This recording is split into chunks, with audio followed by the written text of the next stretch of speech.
Welcome back, people, where now I am flying because I am into the top 600k. If you saw my team last week, triple captain Haaland, 89th minute, I was stressing, 95th minute, I was smiling. Guys, we are on the rise, so make sure you're liking this video, subscribe, and let's see what I'm doing for game week 7. So this is my defense for game week 7. As you can see, people, I've gone with Robert Sanchez in goal. Now, look, I didn't want to make a transfer and take out Robert Sanchez. My main reason is, people, is that I'll give you some insight. It is going to be a hold for all Chelsea assets. After the international break, they've got a great run of fixtures, and I think it'll be pointless now to take them out when you're potentially maybe looking at wildcarding or transferring them back in. So Robert Sanchez, despite his price dropping, I'm going to keep him in. Maybe he can save a penalty and do something miraculous for me, but I do think Chelsea could concede, so it could be a low point for Sanchez. However, the rest of the team is going to be looking positive. We've got Ezri Konsa. Now, we know that Villa conceded early against Fulham last week, which was quite frustrating. But with Burnley at home, despite them, scoring a goal at Manchester City, I think this is the type of game that Burnley may struggle to get through that Villa back line. And I'm hoping that Konsa can finally just get me a 6-pointer. I don't need nothing flashy. I don't need DEFCON. I just want a nice, clean sheet. So Ezri Konsa is definitely going to start because he's in my team and they're playing Burnley at home on a Sunday kickoff. And then, as you can see, the heart of the team, the foundation, Gabriel. If you didn't see my team last week, well, you're seeing it now because Gabriel is in and he is my first transfer of game week 7. I've taken out Murillo, who has been hit and miss. He has had injury concerns for Nottingham Forest, and I think it's the right time to now bring in Gabriel. But there is a caveat to this, and I'm going to be truthful with my FPL Hive community. I put Gabriel in last Saturday, and you might be thinking, why did you make that move? Well, when you see my rank, when you see my history in terms of FPL, you will know that I take risks. Big players, big moments, big facts. And I put Gabriel in. And yes, he came off with a little bit of a knock in the Champions League. I'm hoping with Arteta coming out in the post-match conference saying he'll be okay. He could have continued. I'm hoping that means he starts with one game before the international break. They need Gabriel. He is the foundation. He is the rock. And I've put him in hoping for DEFCON, hoping for a clean sheet, and maybe just an attack in return.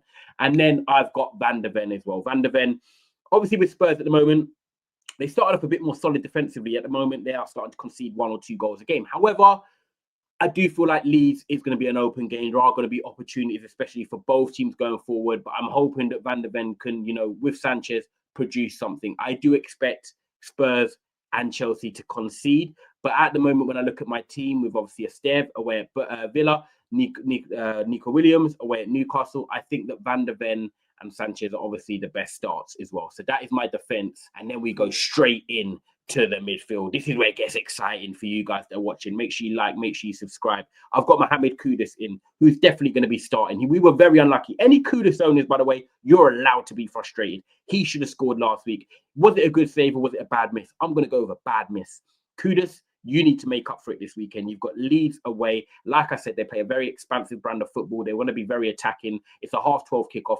I need you to do something to Ellen Road in transition. Make some points for other FPL guys. And now we are talking about number 2 transfers of the week. We are going with Bukayo Saka. Yes, Bukayo Saka is in. And I'm going to tell you why. Bukayo Saka is now fresh. He is now fit.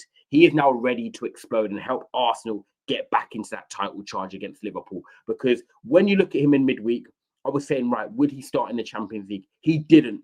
He was rested and came on with 20 minutes to go and also got a goal. So 1, he's got minutes in the bank, but only 20. 2, that means he's fit and ready to start on Saturday. 3, he's got his goal, which is his confidence boost. And Arsenal are taking on West Ham at home at the Emirates, which should be 3 points. But Bukayo Saka, you are the differential game week for me this week. Guys, make sure you are liking and subscribing. Over to Semenyo. Friday night football, he has to be in. If you missed the price point and you're getting him now, then yeah, maybe it is a bit late, but you still got him. I got him at 7.4, and I can't see him going anywhere at the moment. He is the outlet for Bournemouth. He is the main attacking force. And no matter who he plays against, he is going to be involved. So Antoine Semenyo is a safe pick in my starting 11. And now, the question is Liverpool's attack. Well, we all know it's not clicking. Salah quiet.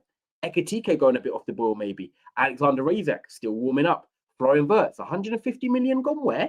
Well, Cody Gakpo is the player that I still have, and I'm going to stick with him for this game week. My reason is Chelsea are also lacking some confidence. Is it going to be Gusto? Is it going to be James at right back? But we know that they can concede goals. And yes, Cody Gakpo might be a minute's risk, But I think for a game like this, he is not a starting 11 risk. I think he's going to start Salah and Gakpo and go to what he knows and what he's trusted. And I'm hoping Gakpo can cut in on his right foot and put one in the top corner potentially. So Cody Gakpo starts. Chelsea, Liverpool, one Chelsea attacker, one Liverpool attacker. You can see João Pedro stays in my team.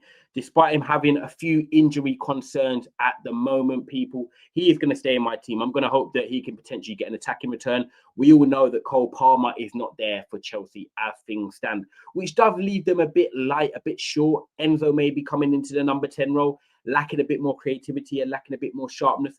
But I feel like if Chelsea are going to create, if Chelsea are going to do anything, it's going to be through João Pedro. And look, we all know Liverpool are top of the table. But can you sit here and watch this video and say to me that you're happy about Liverpool's defensive, you own their assets? No, you're not. Liverpool can win games, but they also concede goals. And I think João Pedro can hopefully pull out Van Dijk and Konate and make something happen. So João Pedro stays in my team. And like I said, I had 2 free transfers. Murillo out, Gabriel in. And I've took Elliot Anderson out and Saka is in. So this is why I've kept my attack. Ollie Watkins is staying in.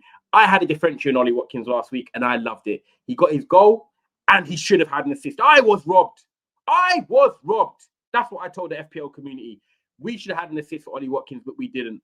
But Ollie Watkins got back among the goals. And I'm hoping that can now carry on into the Burnley game before the international break where I can then assess my team. So Ollie Watkins is a no-brainer. And then, of course, well, El Capitano. It has to be the one and only Erling Haaland. 2 goals against Monaco, 2 goals last week against Burnley. He started the season on fire. And I told people, and I told the person that you guys also watching this channel, Statman Baines, get Erling Haaland and forget Mohamed Salah. And what's he done now? He's copied the flow. He didn't listen. But anyway, if you guys stick with my team, you'll see that you're flying into the 100Ks and 200Ks and 300Ks. We're on the way up. So don't worry, guys. We'll continue that way. But Erling Haaland is captain of my team. So there you go, guys. That is my Game Week 7 team selection. Make sure you like, make sure you subscribe. Get your comments in and let me know. Would you do anything different? Or are you following the Thai sports wave? Let me know.